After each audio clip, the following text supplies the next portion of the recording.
PM কিষাণ June মাস তো শুরু হলো। পিএম কিষাণের 2000 টাকা ঢুকবে, কবে পাবেন চেক করুন। স্কিপ না করে পুরো ভিডিওটি অবশ্যই দেখুন। চ্যানেলে নতুন হলে অবশ্যই চ্যানেলটিকে সাবস্ক্রাইব করে পাশে থাকা বেল আইকনের নোটিফিকেশনটি অন করে দিবেন এই ধরনের ভিডিওর নোটিফিকেশন সবার আগে পাওয়ার জন্য। তো চলুন বন্ধুরা, দারুণ সুখবর, বরাদ্দ হলো কোটি কোটি টাকা। এই অর্থ কৃষকদের খরিফ ফসলের জন্য সার কিনতে সহায়ক হবে। জুন মাসের শুরুতেই অ্যাকাউন্টে ঢুকবে করে 2000 টাকা। 2024 সালের লোকসভা নির্বাচনের পরে পিএম কিষাণ সম্মান নিধি যোজনার সুবিধাভোগীরা তাদের 17তম কিস্তি 2000 টাকা পাবেন। মোট 1,66,486 জন কৃষক এই পিএম কিষাণের টাকা পাবেন। এখনও পর্যন্ত প্রধানমন্ত্রী কিষাণ সম্মান নিধি যোজনার মোট 16টি কিস্তি প্রকাশ করা হয়েছে।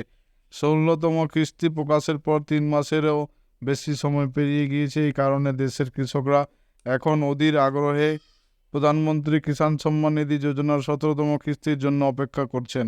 এই সিরিজে ভারত সরকার কবে নাগাদ এই স্কিমের 17তম কিস্তি প্রকাশ করতে পারে তা আপনাদের জানিয়ে দেব। কারা পিএম কিষাণের টাকা পাবেন? 1 নম্বর, প্রধানমন্ত্রী কিষাণ সম্মান নিধি যোজনায় কেওয়াইসি প্রক্রিয়া বাধ্যতামূলক করা হয়েছে। এই কারণে যে সমস্ত কৃষকরা এখনও এই প্রকল্পের অধীনে কেওয়াইসি করেননি তারা পরবর্তী 17তম কিস্তির টাকা পাবেন না। 2 নম্বর, একই সময়ে পরবর্তী 17তম কিস্তির টাকা সেই সমস্ত ব্যাংক কৃষকদের অ্যাকাউন্টে আসবে না যারা এখনও এই প্রকল্পের অধীনে জমির রেকর্ড যাচাই করেনি।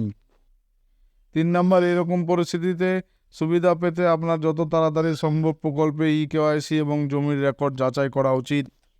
পিএম কিষাণের 17তম কিস্তির টাকা কবে ঢুকবে? যদি রিপোর্টগুলি বিশ্বাস করা হয়, ভারত সরকার লোকসভা নির্বাচনের ফলাফল প্রকাশের পরে জুন বা জুলাই মাসে প্রধানমন্ত্রী কিষাণ সম্মান নিধি যোজনার 17তম কিস্তি প্রকাশ করতে পারে। তবে কিস্তির টাকা হস্তান্তরের বিষয়ে সরকার এখনও কোনো আনুষ্ঠানিক ঘোষণা করেননি। পিএম কিষাণের 17তম কিস্তির টাকার জন্য ঠিক কত টাকা দেওয়া হবে? দেশের 12 কোটি কৃষক ভারত সরকারের উচ্চাভিলাষী প্রকল্প পিএম কিষাণ সম্মান নিধি যোজনার সুবিধা নিচ্ছেন। এই প্রকল্পের অধীনে সরকার অর্থনৈতিকভাবে দুর্বল কৃষকদের প্রতি বছর 6,000 টাকা আর্থিক সহায়তা দিচ্ছে। 6,000 টাকার এই আর্থিক সাহায্য প্রতি বছর 3 কিস্তির মাধ্যমে কৃষকদের অ্যাকাউন্টে পাঠানো হয়। প্রতিটি কিস্তির অধীনে 2,000 টাকা সরাসরি কৃষকদের ব্যাংক অ্যাকাউন্টে স্থানান্তর করা হয়। 18 বছর বয়সের পরে কৃষকরা আবেদন করলে জমির পরিমাণ অনুযায়ী টাকা পেতে পারেন। পুরো ভিডিওটি দেখার জন্য ধন্যবাদ বন্ধুরা।